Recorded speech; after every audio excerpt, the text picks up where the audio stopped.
This is the Friday, May 8, 2020 version of the Market Plus segment. Joining us now, Touchdown Ted Seifried. Hello, Ted. How are you? I'm doing well, Paul. Thanks for asking. How are you doing? I'm fine. I'm going to ask you about some Chicago things in a little bit because we have to talk about this video involving the Chicago Bulls. And we could maybe even talk about the Bears. But I think we should talk about the Bulls and Bears, the cotton market. This week, we've finally seen a little bit of a reversal in that market. We're finishing, I believe, 2, if not 3 weeks in a row on the positive side. What's going on? Yeah, it was a rough start to the week for cotton. We came down and tested some very key trendline resistance since we put our low in. We've been in this relatively decent uptrend. We held it. We bounced back. Friday was a little bit of a disappointing day. We closed below 2 of our major moving averages. But you know what? The first time we go and test these sorts of things, it's not surprising to see a little bit of a pullback. And when you look at it and you look at the phase 1 trade deal, the big winner might be corn, but cotton is the sneaky second that really not a whole lot of people are talking about. I think there's upside potential in cotton. I think that we are going to see China come in and start buying. And I think cotton's high on their list. So yeah. I like cotton. I think we can have a recovery in the December cotton. That's the contract that I'm keying on right now, to about 64 or so. We ended the week around 57.60 or so. So I see some upside potential. I don't think it's going to be a skyrocket higher sort of thing, but I do see upside potential there. All right, we talked about WASD, and I know it'll kind of dribble in and out of the conversation here, but let's talk about 2021 just a tiny little bit, depending on how 2020 comes out. Paul in Sioux Valley, Iowa, and he's closer to that area where he's seeing some of those flooded fields. With corn carryouts predicted to be so large, do you think there's a possibility of set-aside acres in 2021 or some kind of farmer-owned corn reserve like we had in the 80s? Yeah, that's a great question, Paul. I don't think we'll see a set aside on acres because, look, this administration, and really any in history, is very afraid of cutting back on acres. And then what happens if we have a weather issue and all of a sudden 2012 and we just don't have the production? We can't have that. Or, I don't know, a pandemic? I mean, it can happen. Right. It could happen. Well, obviously, that's the other side of the coin, right? But no, I don't think set aside acres. Now, strategic reserves, I think this is something that is really getting traction. I think that is a very realistic possibility. And corn would be a great one for that. Okay. Soybeans would be too. So I think that is a possibility. I'm not in Sonny Perdue's or President Trump's head. I don't know exactly what they're thinking, but if it was me, that's the way I'd be looking. And I really like that idea.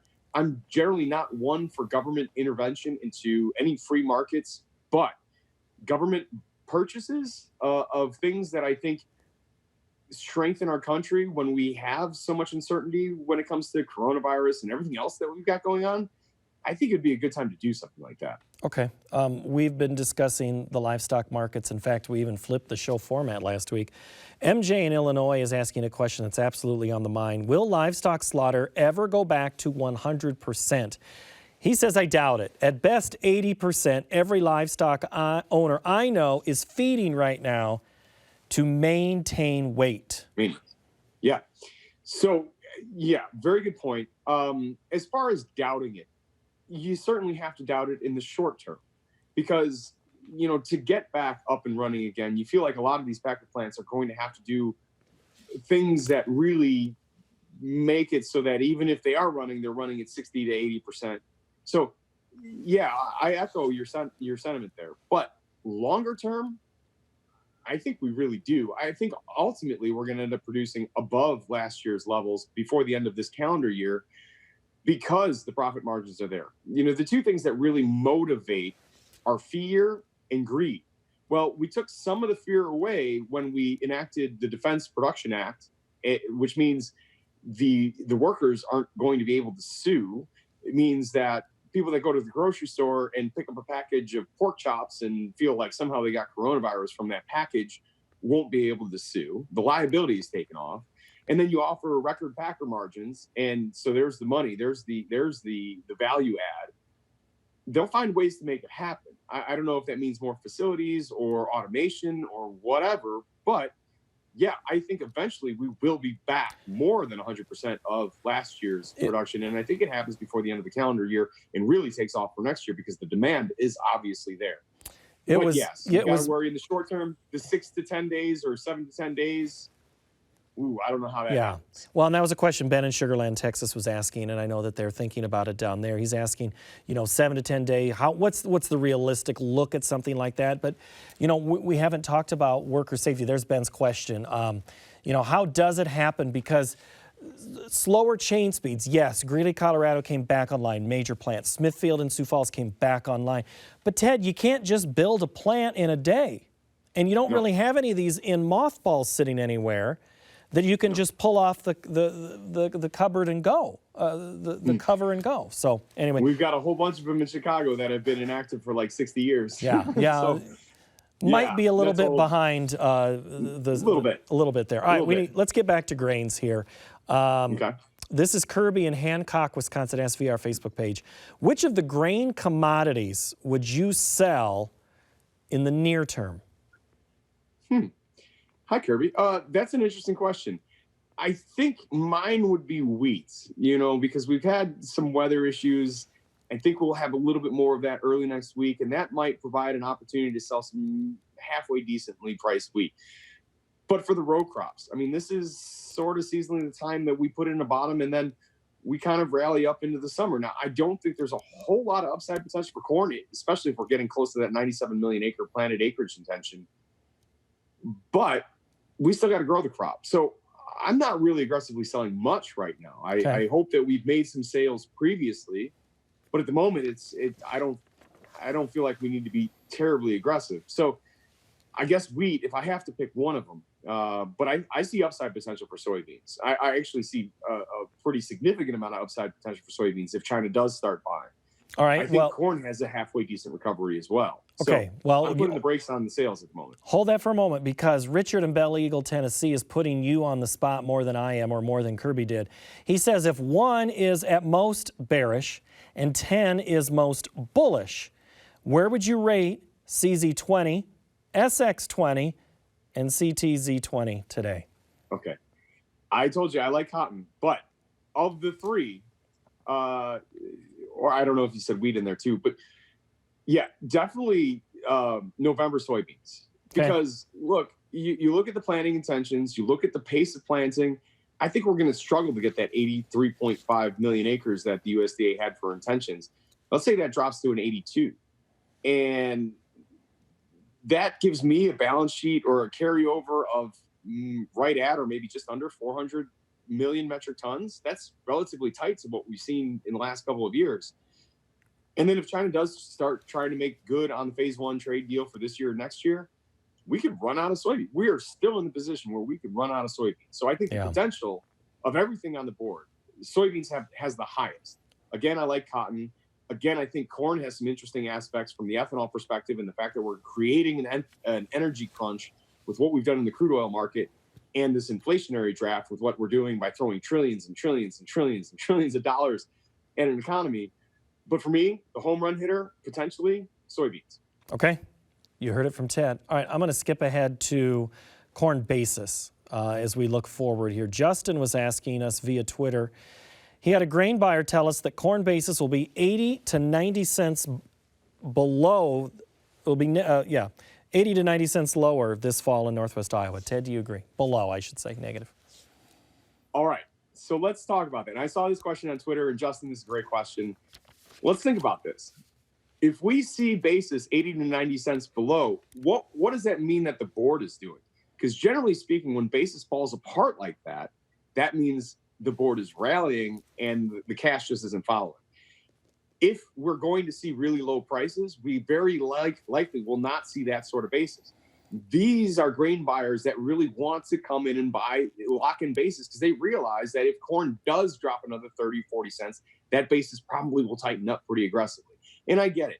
The idea is that we're going to have a huge carryover and ton of corn stocks next year. And under current circumstances, again, this balance sheet that we're going to see from the USDA on Tuesday is likely going to show that. But I can't say that that's going to happen from the basis perspective, because really that would mean that corn is probably trading a lot higher. And I don't see that. I think the board will do a lot of the work. So I'm not buying into the whole idea of this super wide basis come harvest on top of already low corn futures. Okay. It just doesn't work for me. That's not what we would historically expect. All right, so then I got to ask you an ethanol question here in travel. Chicago, major hub, O'Hare, big airport, lots of planes flying all hours of the day. Kelly in Primgar, Iowa is asking, let's just say fuel demand increases faster than expected because consumers don't want to fly. Instead, they want to get in the car and drive somewhere in the United States. Will corn markets react accordingly to higher fuel and ethanol demand and increased corn grind? So I've kept you away from ethanol up until now. Go. I mean, way to try. But you know what, Kelly, first of all, how's it going, buddy? Second of all, great question. I'm 100% with you. We really want to start moving around. I can see it. Just between last week and this week, the traffic around me has just gone ballistic. People are moving around. So the vacations this year are going to be drive vacations. Going to the Indiana Dunes, for example, which, by the way, is a wonderful national park if you've never been before. But these are going to be driving adventures because we can social distance in our cars. We don't have to be out and around people. Going to national parks and things like that. It's back to, when I was a kid, driving to the Grand Canyon again.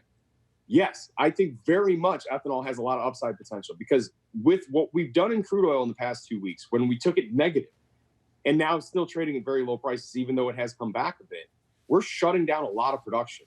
And with all the trillions of dollars that we've talked about that we're throwing at this economy, we're creating an inflationary trap. So we have the potential for an energy crunch on top of inflation. And when you put those two things together, you really have a bright spot for ethanol. And I know that's been a big drag on the market for the last few months.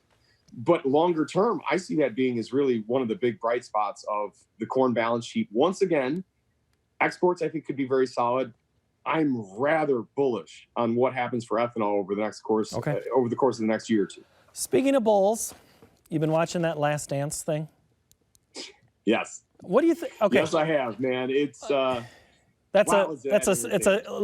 I should expand upon that. That's a show on ESPN about the Chicago Bulls from the 90s, talking about specifically Michael Jordan. And, when Ted's in Chicago, I got one of the greatest basketball players. You could maybe say LeBron James. Greatest. Whole nother discussion we could have. You say people are back out on the streets. What are they talking more about right now? Are they talking more about recovery, commodities, or are they talking about the 1998 Bulls? Look, this has been great timing for that show, at least for this city, because we love seeing that sort of stuff and reminiscing. And Michael Jordan is, we've known there's been a bit of a dark side to him, but there's always been a very big positive side. It's just fascinating. Yeah. I think it's been a nice distraction. But for the most part, look, I've had people coming out of the woodwork, calling me, wanting to get exposure to the crude oil market, for example. Hogs is another one. Corn and soybeans to some extent too. I mean, you look at the prices that we have, and you think about the inflation that's being created right now, and the amount of pressure that we put on these markets because of the fear of this pandemic and everything like that. And as we come out of that, I feel like a lot of these things can maybe double in price. Now, I'm not looking at the grains as something like that. Hogs, maybe. Crude oil, I feel very confident about that. So, I think a lot of people are getting optimistic about where we go from here. And look, I don't disagree with that at all. I think the energy is one of the most interesting things. And I love how much exposure corn has to that as well. All right. Ted, thank you. Always entertaining. Good to see you. Pleasure's mine, Paul. Thanks. You're looking good today, too. I appreciate it. Nice tie, by the way.